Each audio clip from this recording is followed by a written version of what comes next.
Hello. So today we're talking about 3 beliefs that I see people have about relationships, and they're very detrimental to the relationships. The first one being if it's a good relationship, if it's the right relationship, then we should not have any conflict and we should not have any work to do within the relationship. And this is a problem because good relationships do take work. Good relationships will trigger you. Good relationships will push you outside of your comfort zone. And it will be conflict and resolution. Now, there is a difference between those relationships that are abusive and they move from one extreme to the other. So one time, for a moment, you feel that they completely see you, they completely understand you, and they can provide for you. And you're like at the all-time high. And in a split second, you are at the all-time low and you're wondering, what exactly have I done to deserve this behavior? Why is he treating me like this? Okay, that's very controlling and very abusive.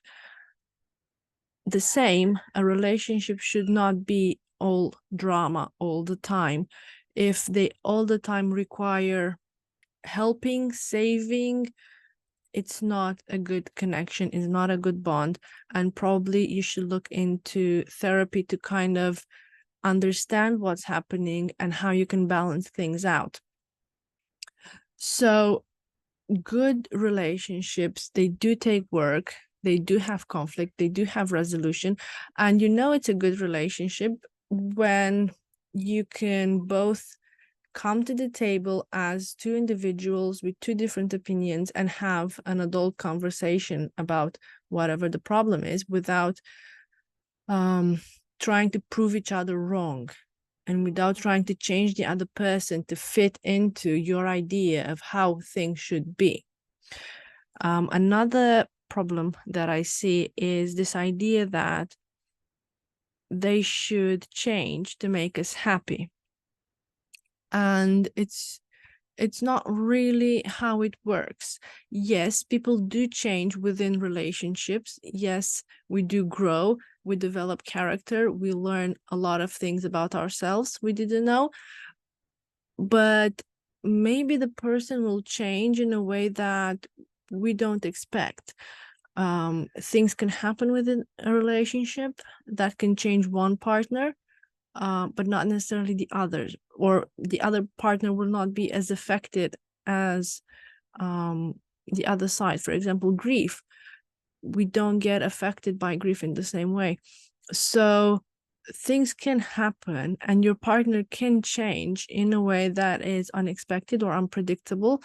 And again, it's the idea of working together and adjusting and growing and see how this new thing that happened and this new change can be integrated in the relationship, if it can, because at times things happen, changes happen, and the relationship cannot continue in the same way.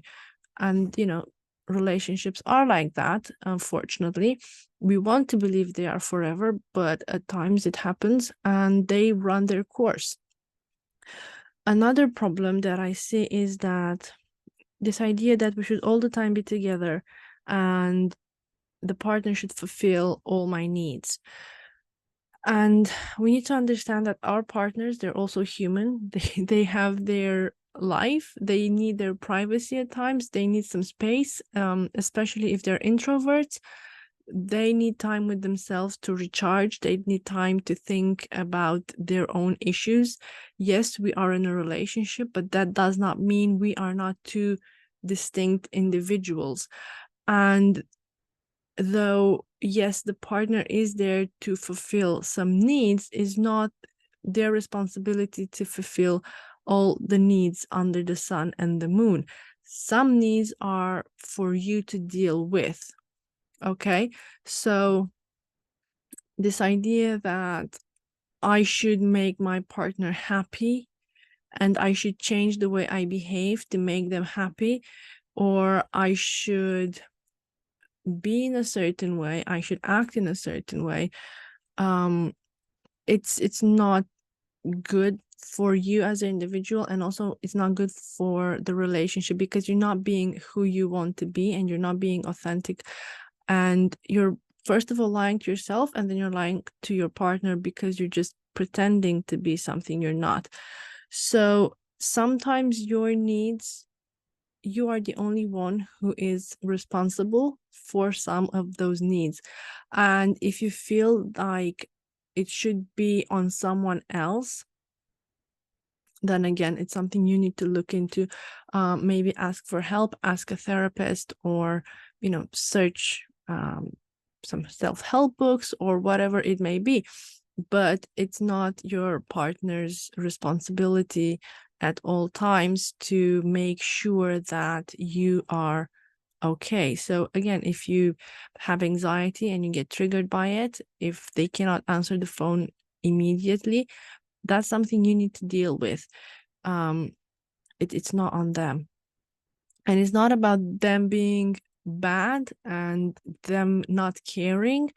It's simply outside of their circle of power, to say it. So I'll see you guys next time, and I hope you found this very insightful, and share it with anyone that might benefit. Thank you.